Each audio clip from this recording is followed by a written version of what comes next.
윤석열 전 대통령에 대한 두 번째 조사를 마무리한 내란 특검은 곧바로 다음 단계를 위한 작업에 돌입했습니다. 3차 소환 요구를 할지 구속영장을 청구할지 관심인데요. 자세한 내용 취재 기자 연결해서 알아보겠습니다. 한채희 기자.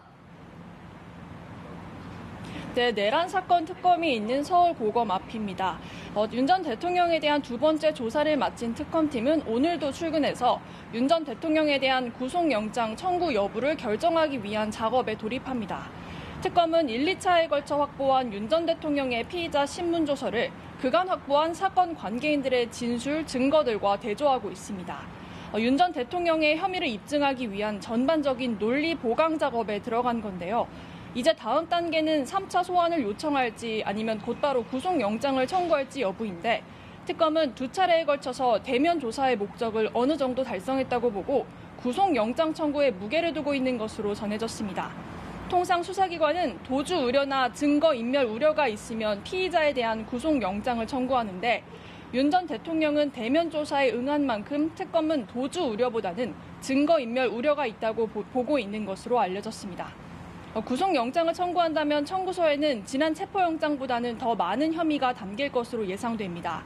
일단 체포영장 집행 저지 혐의와 관련해서 특검은 윤 전 대통령이 지휘한 점이 분명하다고 보고 있고 계엄 전 국무회의 역시 그동안 국무위원들 참고인 조사를 통해 확보한 진술들을 통해서 직권남용 혐의를 입증한 만큼 이 두 혐의는 구속영장에 포함될 것으로 보입니다.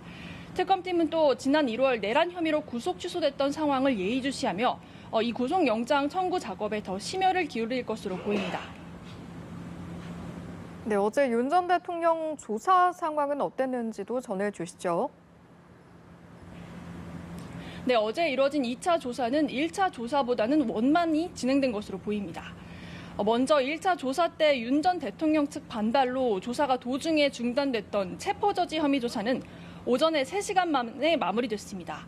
이어서 오후에는 국무회의 관련 직권남용 혐의, 그리고 사후 계엄 선포문 작성 관여 의혹, 여기에 계엄을 빌미로 북한 도발을 유도했다는 외환 혐의까지 전방위적으로 조사가 어제 진행됐습니다. 윤 전 대통령은 진술 거부권을 행사하지 않았고 대부분의 혐의는 부인한 것으로도 알려졌습니다. 윤 전 대통령은 자신의 조서를 5시간 가까이 열람하며 마지막에는 서명 날인까지 마친 것으로 확인됐습니다. 특검 관계자는 준비한 질문들은 모두 소화했다고 밝혔는데요. 다만 외환 혐의는 계속 수사 중인 사안이라서 이를 위한 조사는 계속 이어갈 것으로 보입니다. 지금까지 서울고검에서 연합뉴스TV 한채입니다.